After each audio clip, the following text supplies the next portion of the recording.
Buenos días, muchachos.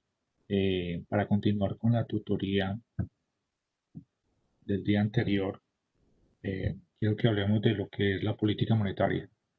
La política monetaria es llevada a cabo en el país por el Banco Central. En este caso, el Banco Central es el Banco de la República, que es autónomo desde 1991. ¿Qué significa que sea autónomo? Que toma sus propias decisiones sin necesidad de interferencia de otros entes gubernamentales. Eh, El Banco de la República está conformado por la mesa directiva, que está conformada por el gerente del banco, el ministro de Hacienda y dos miembros que son elegidos por el presidente de turno. En total son 7 que conforman la mesa directiva del Banco de la República, 3 de ellos prácticamente elegidos por el presidente, porque está el ministro de Hacienda y dos miembros que puede elegir el presidente de turno. Pero esos 3 no son mayoría, son simplemente 3 votos, la mayoría serían 4 o más de 4.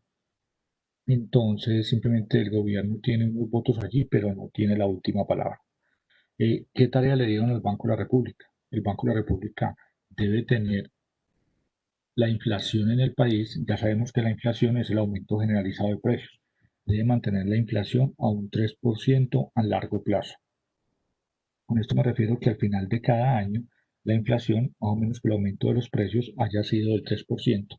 Como es tan difícil manejar este porcentaje tan exacto, entonces le dieron un rango entre el 2 y el 4%.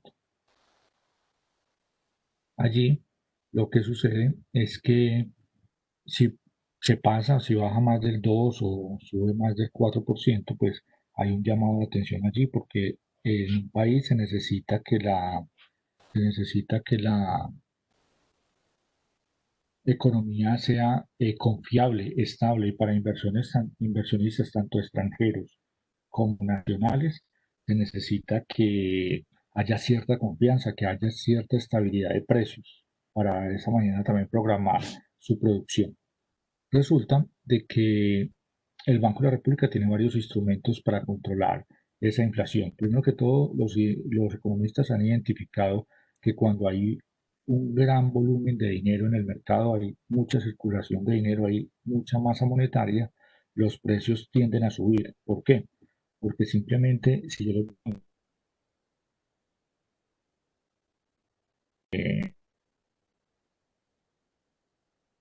voy a vender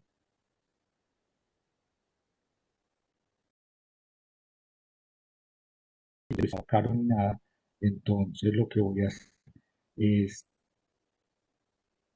digo, la semana siguiente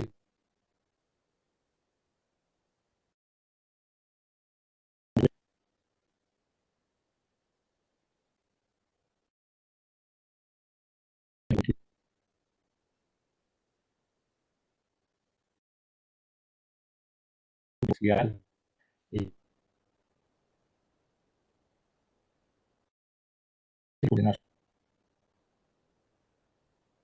y si los precios van a y el 4 venir ese movimiento alcista es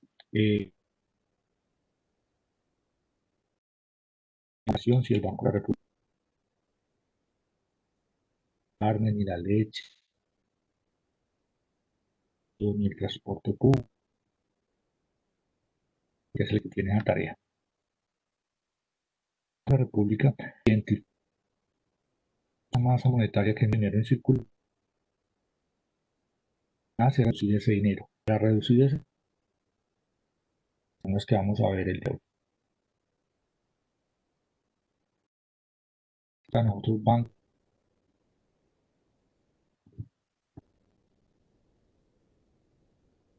este es el banco, él hace negociaciones directamente con estos bancos, no presta plata, ni podemos abrir ni solamente ese tipo de negocios ¿Quiénes son los bancos como de Villa, el Banco de Davivienda, de Pichincha, Falabella? Muchos son los bancos para el dinero, hacen negocios de interés, intervención. Entonces, identifica que hay lo que hace es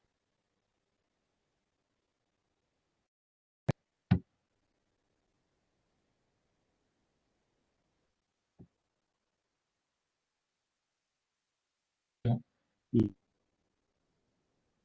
trata a los bancos como acción, los bancos comerciales,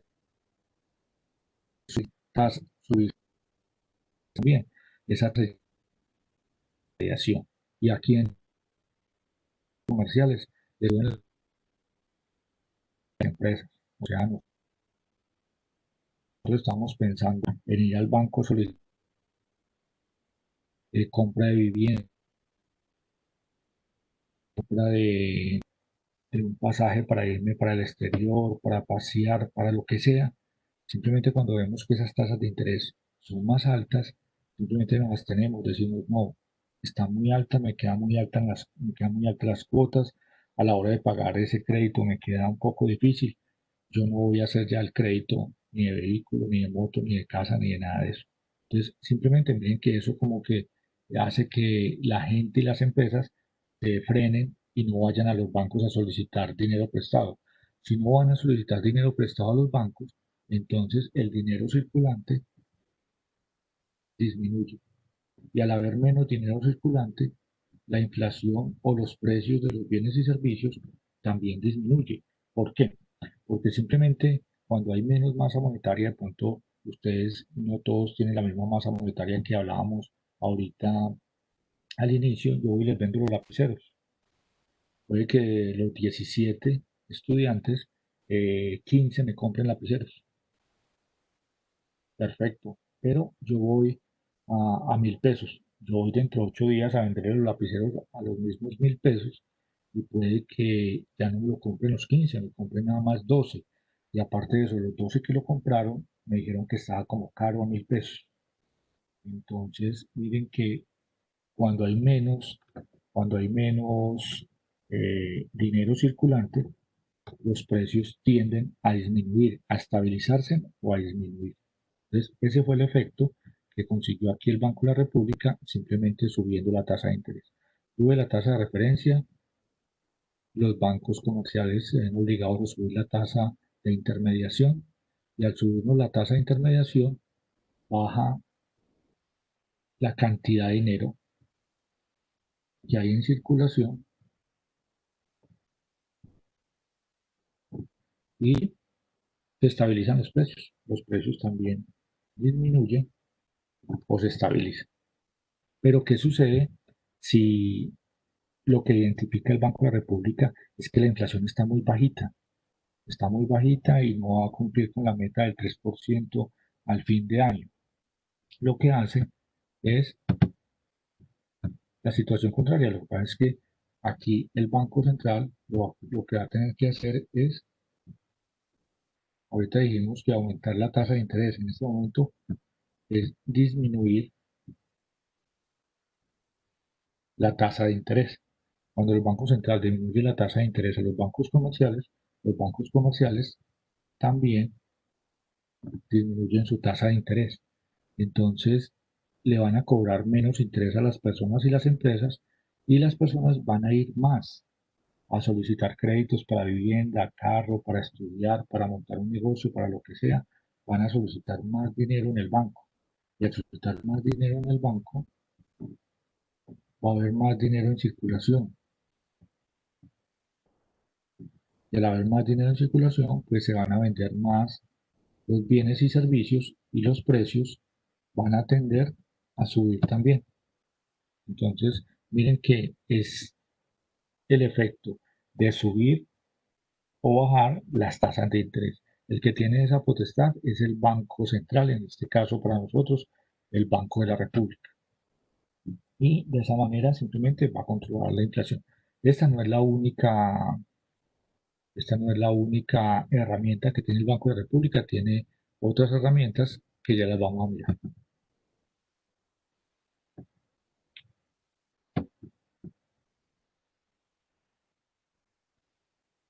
Otro instrumento del Banco de la República es el encaje bancario o coeficiente de caja. Es más conocido como encaje bancario. ¿En qué consiste el encaje bancario? Simplemente cuando el Banco de la República identifica que se están aumentando los precios debido a que hay mucha masa monetaria en el mercado, lo que hace es reducir esa masa monetaria, igual que en el anterior instrumento, pero resulta que este es otro. ¿Y a qué nos referimos? El encaje bancario es simplemente un porcentaje. El encaje bancario es un porcentaje que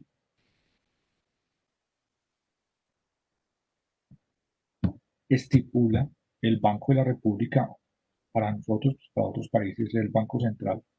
Para nosotros el Banco de la República estipula un porcentaje y simplemente le dice a todos esos bancos comerciales como Da Vivienda, Banco de Bogotá, Banco de Colombia, Colpatria, todos los que dijimos ahorita, eh, a que del dinero que recauda el día de hoy, un porcentaje se tiene que quedar en la bóveda, se tiene que quedar en la caja. O sea que al otro día no pueden salir a trabajar con ese dinero. Simplemente, por darles un ejemplo así sencillo, ilustrativo, si el banco X hoy captó 1 millón de pesos y el Banco de la República les tiene un encaje bancario del 10%, eso significa que de ese 1 millón de pesos que captó hoy, mañana no puede salir a colocar el 1 millón de pesos, únicamente puede salir a colocar el 90%, o sea, 900.000 pesos. Los otros 100.000 pesos se tienen que quedar guardados en la caja, en la bóveda de ese banco. O sea que es un dinero que queda, perdón, que queda sin utilizarse en el banco, cosa que a los bancos no les gusta mucho, porque simplemente el banco va a decir, resulta que yo estoy pagando un interés por ese dinero, por utilizar ese dinero, y si no lo puedo utilizar, entonces ¿cómo voy a ganar dinero para pagarle a los que invirtieron acá en el banco? Entonces, hasta ahí comienza a complicarse un poquito la cosa, pero simplemente es una norma que da el Banco de la República, está sujeta a cambiarse cada 10 días, pero no quiere decir que cambie cada 10 días. Pueden pasar meses, pueden pasar hasta semestres en que ese porcentaje no se modifica. También otra pregunta que nace allí es si el encaje bancario puede ser cero. Claro que sí, el encaje bancario puede ser cero y en ese momento es como un indicador de que la economía se está manejando muy bien. ¿A qué me refiero que está manejando bien? Que hay estabilidad, que el crecimiento es el normal, que no hay que entrar a interferir en esos comportamientos económicos. Si el encaje bancario o el coeficiente de caja es cero, ¿qué significa? Que todo el dinero que capte un banco hoy, mañana puede salir a prestar. Y esto se tiene que hacer todos los días. Si para estos próximos 10 días es el 10%, todos los días debe dejar el 10% allí en, en la bola. Hace unos años atrás, poquitos, unos 3 años, 2 años, se dio una polémica porque los bancos no estaban llevando a cabo esta norma.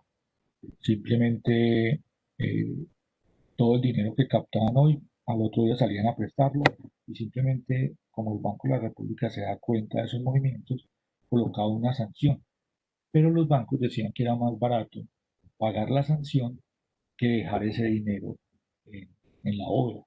Entonces simplemente el Banco de la República tuvo que entrar a otras instancias pues más delicadas para que esto se cumpla, porque simplemente es un problema de inflación y la inflación nos afecta a todos.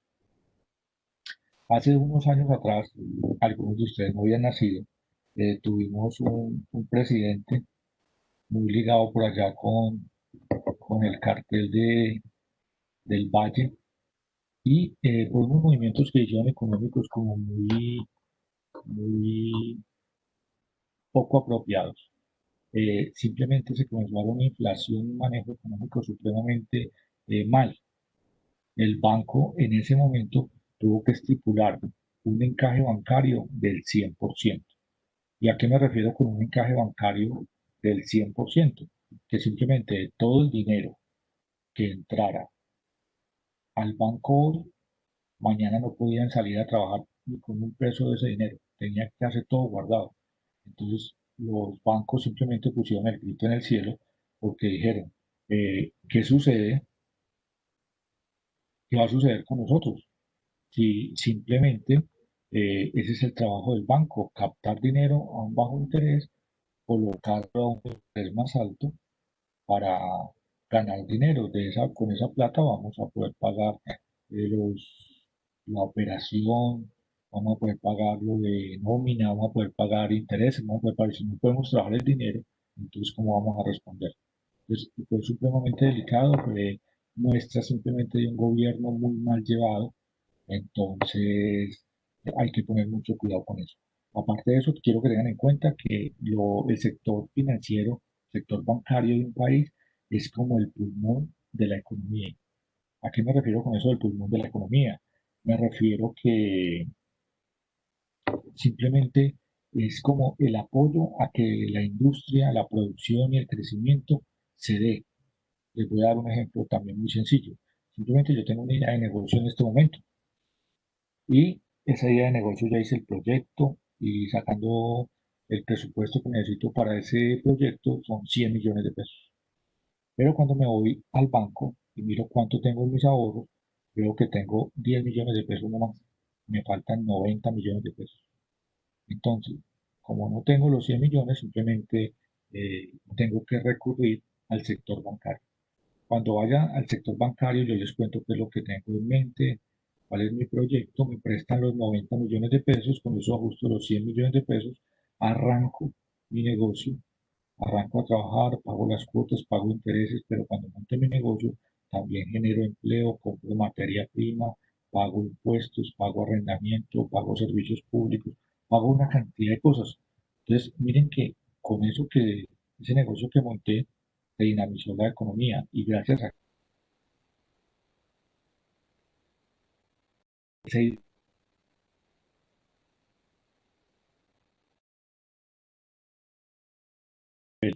pero gracias al sector bancario se lleva a la realidad y simplemente me beneficia empleos indirectos, se da como dinamismo. Ese es como el ejemplo allí, por eso es importante que los bancos estén como bien orientados en el país, que los necesitamos para eso. Eso se dice que es como el pulmón al vivo del país.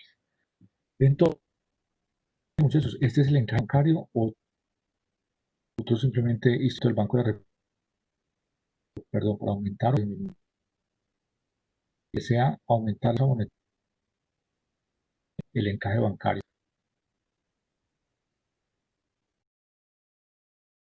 y con eso se disminuyen el dinero que está circulando allí.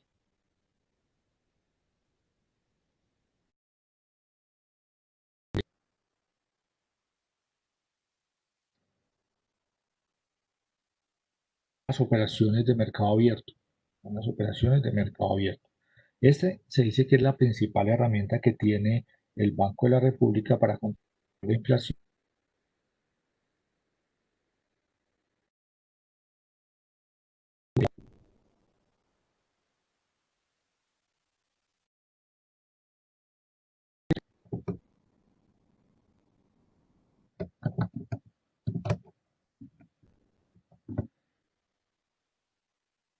Simplemente,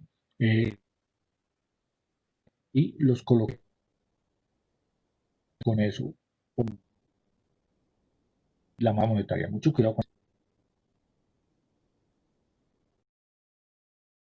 eso. Si es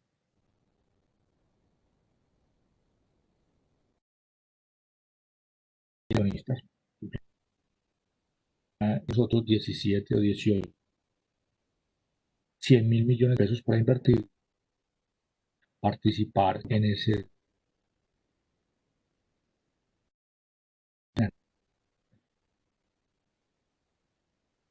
Tenemos esos 100.000 millones de pesos en el banco nos está por hacer cualquier cosa, el 5% anual.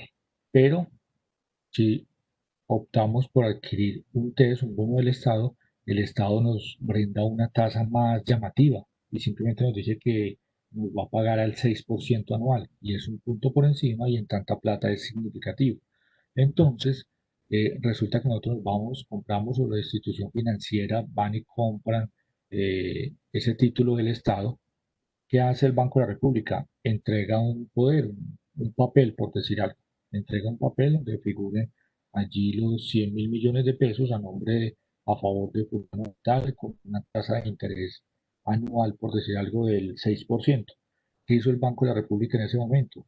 Lo que hizo fue entregar un papel y retirar 100.000 millones de pesos del mercado. Pero pues esto no lo hace con un papel, esto sacan muchos bonos, sacan muchos test, entonces son muchos, son miles de millones de pesos los que salen en un momento dado del mercado. Cuando salen esos miles de millones de pesos, lo que sucede allí es que se reduce la masa monetaria y los precios se frenan, no siguen subiendo, se estabiliza la inflación o simplemente tienden a bajar porque hay menos flujo de dinero. Y igual con,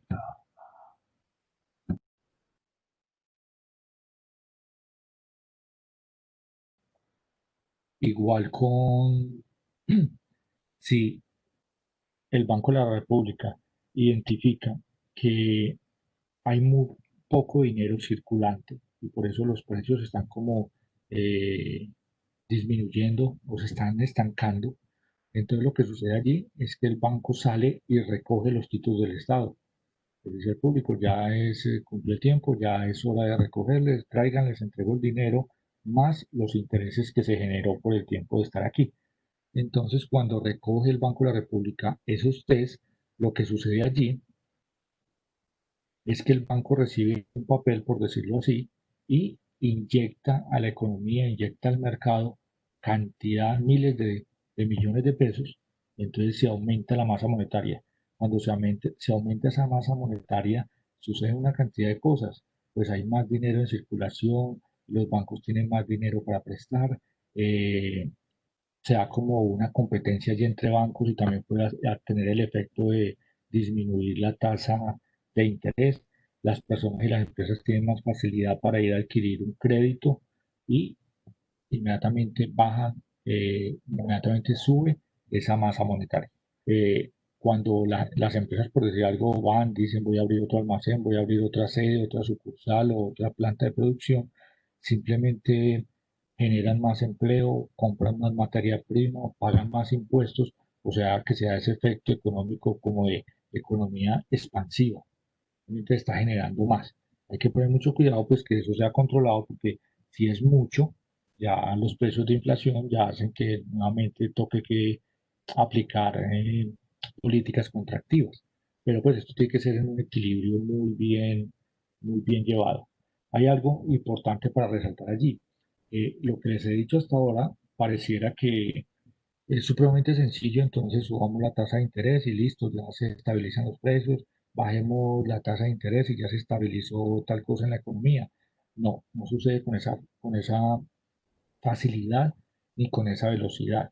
Resulta que se tiene más o menos promediado que cuando el Banco de la República, ellos se reúnen en condiciones normales 8 veces al año, pues cuando hay condiciones económicas como preocupantes se reúnen más, pero en condiciones normales se reúnen 8 veces al año. Esto es por allí lo que les iba a decir. El caso es que, sí, el tiempo como de efecto de estas políticas que se aplican. Ese tiempo está más o menos promediado entre 9 y 14 meses.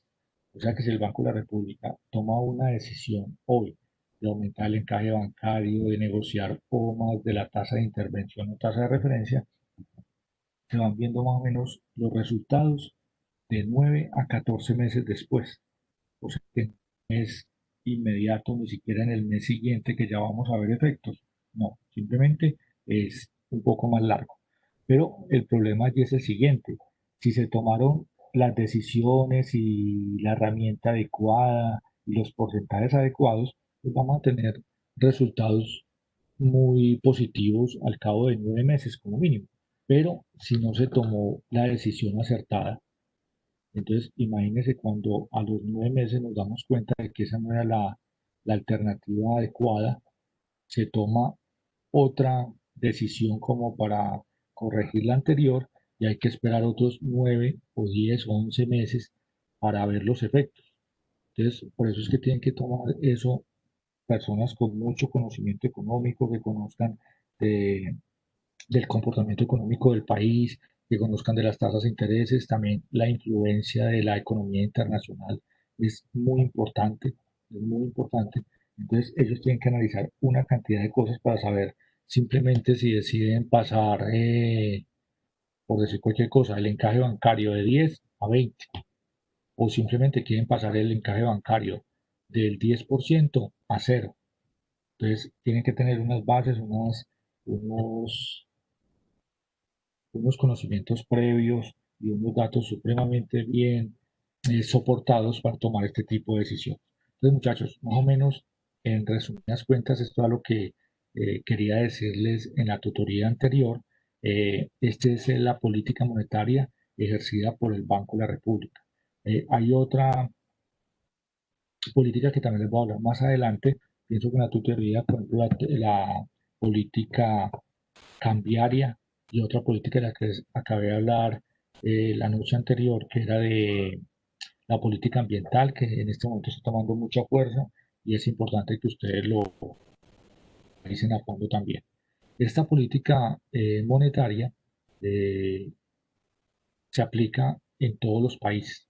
Esa tarea del Banco Central es supremamente importante. Y simplemente porque es importante. Muchachos, la inflación es algo que nos afecta directamente a nosotros. Directamente nos afecta el bolsillo y si nos afecta el bolsillo nos duele a todos. Simplemente una inflación mal manejada lo que hace es que los precios se incrementen. Y si los precios se incrementan, simplemente nosotros perdemos poder adquisitivo. ¿Por qué? Porque si ustedes en enero de cualquier año, por decir algo, van a mercar con 200.000 pesos y con esos 200.000 pesos compran, digamos, cualquier cosa, 20 artículos de X cantidad. Si en ese mismo año van en noviembre o diciembre a comprar los mismos artículos y la misma cantidad, se van a dar cuenta que ya no alcanza para lo mismo. Se dan cuenta que ya tienen que llevar menos o hay que gastar más plata para llevar lo mismo. O sea que el dinero allí como que perdió poder adquisitivo. Eso es lo que se hace simplemente el estudio cada año, el DANE, que es el encargado de las estadísticas, mediante el IPC proporciona unos datos y esos datos son los que nos sirven para medir la inflación. Más adelante les voy a decir qué tipo de operación hacemos allí para medir esa inflación. Eh, en Colombia, hace unos años atrás, no muy lejos, tuvimos una inflación por allá cercana al 6%, cercana al 6%. De eso se preocupó mucho el país, se preocuparon mucho los gremios, se preocupó mucho los empleadores, se preocupó mucho el gobierno. Simplemente, ¿qué pasó? Se escapó de las manos la inflación. La meta es el 3 y les damos permiso al Banco de la República hasta el 4. ¿Qué pasó allí? Pues simplemente se dieron unas condiciones especiales, que hay que ponerle mucho cuidado qué tipo de condiciones también especiales son, y simplemente se tuvo que entrar a aplicar unas estrategias delicadas. En Colombia regularmente la inflación tiende a subir, pero la inflación en Colombia está bien manejada, más o menos mantiene entre el rango, o sea que eso significa bien.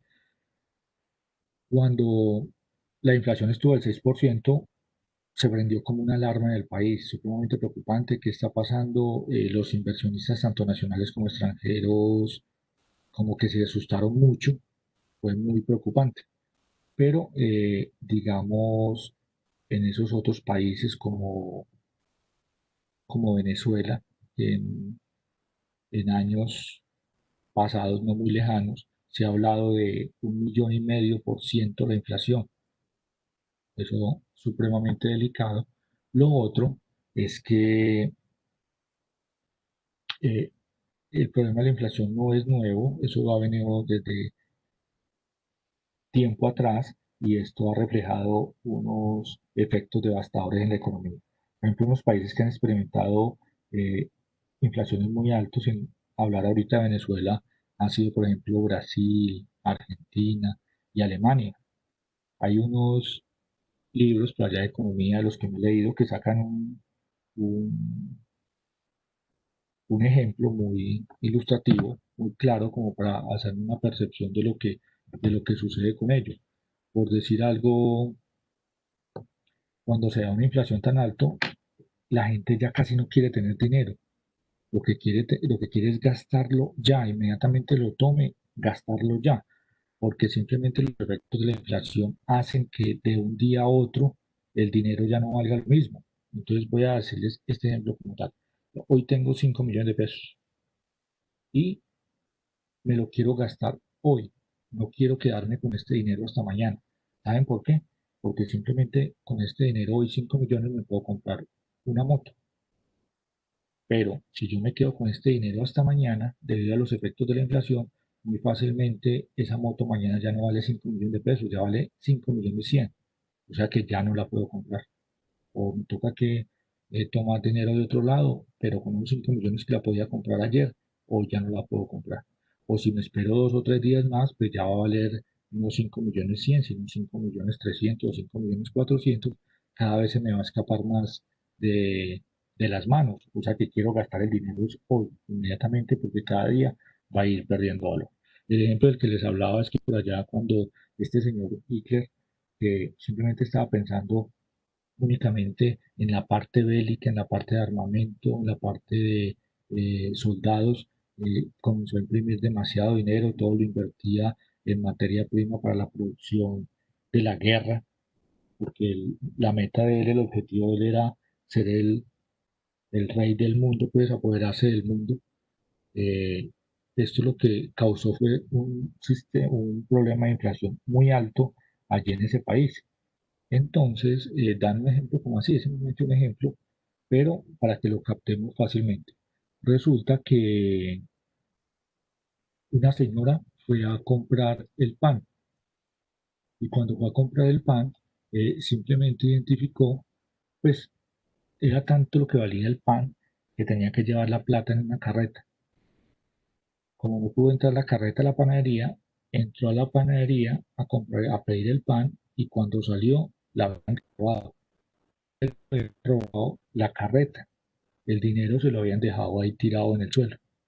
Entonces, simplemente ese es como un ejemplo muy ilustrativo de lo que cuando se da una inflación muy alta, el dinero prácticamente pierde valor. Tiene más efecto como tener algo, alguna propiedad, un bien en el momento que no tener dinero en efectivo. Eh, ¿Qué más les puedo decir de la inflación? Nos afecta a todos, nos afecta más a las personas que tenemos un ingreso fijo, por ejemplo, a los asalariados.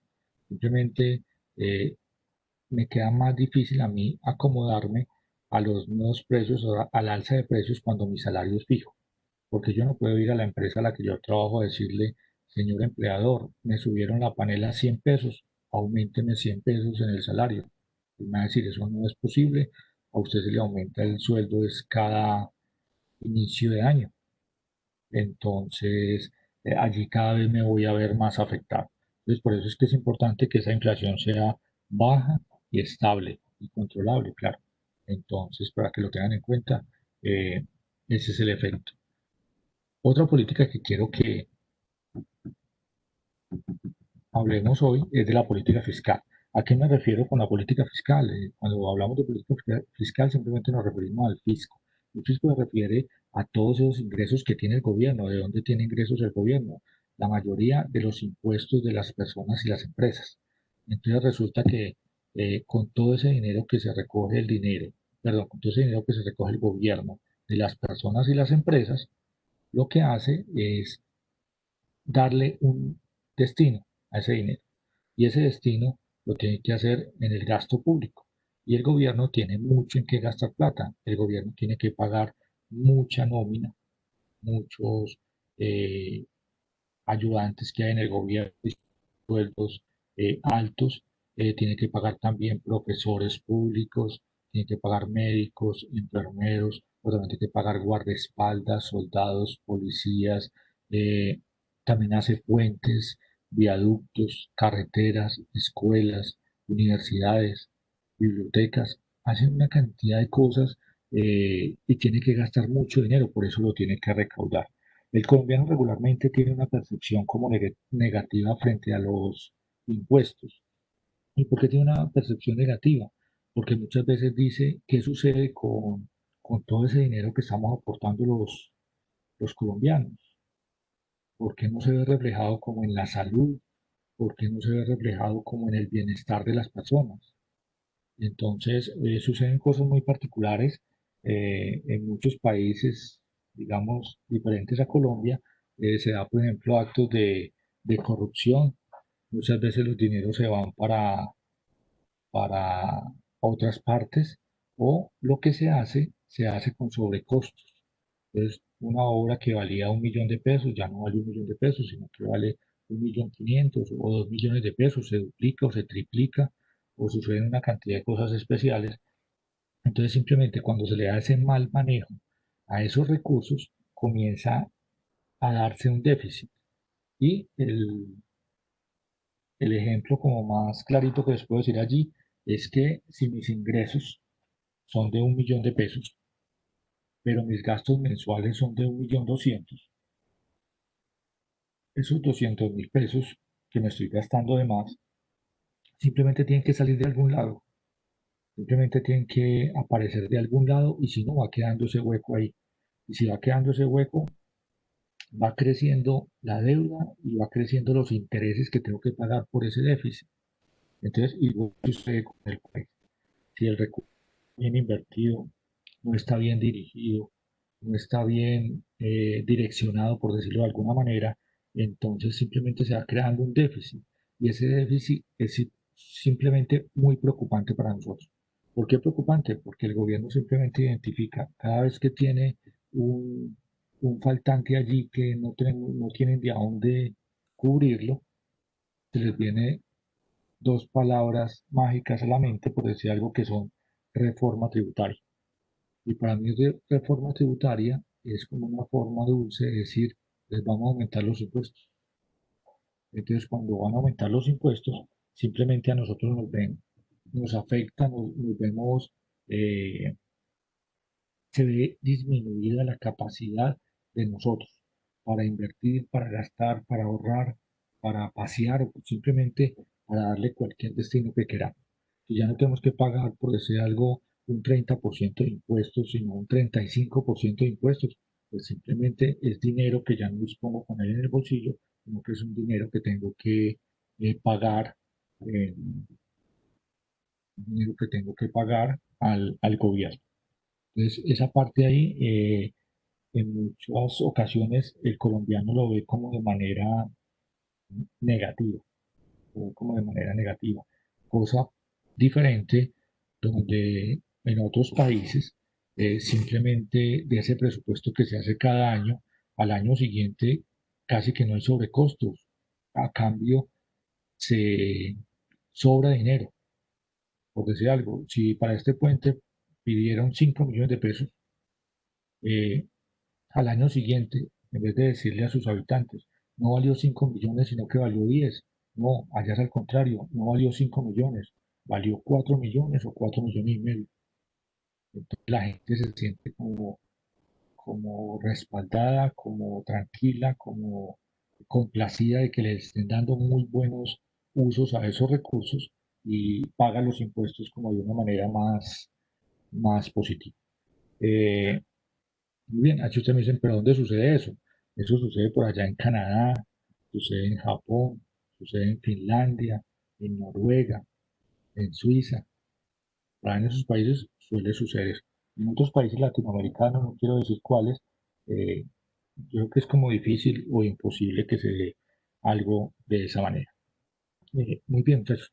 De la política fiscal simplemente es ese mirar desde el punto de vista el gobierno de dónde recauda dinero y cómo lo está gastando y cómo lo está invirtiendo. Hay algo bien particular cuando ya ven que de pronto esa reforma tributaria o ese aumento de impuestos de los colombianos no da más, entonces se llega a un mecanismo aún más extremo, por ejemplo, vender las empresas.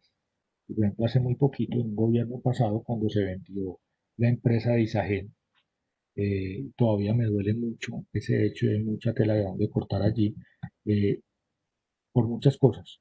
Uno, no tenía por qué venderse.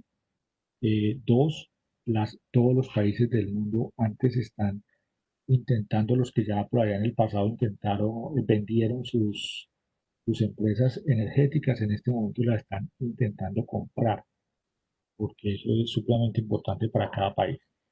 Lo otro es que fue el tipo de negociación más extraño. Yo creo que los únicos que negocian una empresa de esta magnitud de todos los colombianos, después de que en una consulta popular se dijo que los colombianos no estábamos de acuerdo en la venta de esa empresa, eh, se hizo una subasta con un solo oferente. Y una subasta con un solo oferente me parece muy poco ético o muy poco legal. Entonces hay mucha tela donde guardar. El caso fue que se vendió a un precio irrisorio y no pasó nada. Simplemente se nos fue, la perdimos y una cantidad de cosas que ya ustedes conocen esa partecita de Isagen. Entonces, muchachos, para más o menos este era el tema que yo quería hablar el día anterior, que les quedara claro lo de política monetaria, lo del Banco de la República. Hay mucha literatura que nos podemos apoyar para eso. De todos modos, si sale alguna duda de estos temas, en la próxima tutoría, antes del parcial, con mucho gusto las despejamos. Eh, yo les agradezco mucho que la participación de anoche. Lastimosamente por condiciones técnicas, pues fue como imposible dar la tutoría. Entonces, entonces, no me queda más que agradecerles. Nos vemos el próximo viernes preparados. No se les olvide repasar lo de elasticidad, tipo de elasticidad, qué significa la elasticidad, la fórmula, cómo se halla y la interpretación, y si es elasticidad de la oferta y es elasticidad de la demanda, junto con este tema de política fiscal y política monetaria. Y hago un quiz allí y nos vemos la próxima semana. Muchas gracias, muchachos. Muy amables.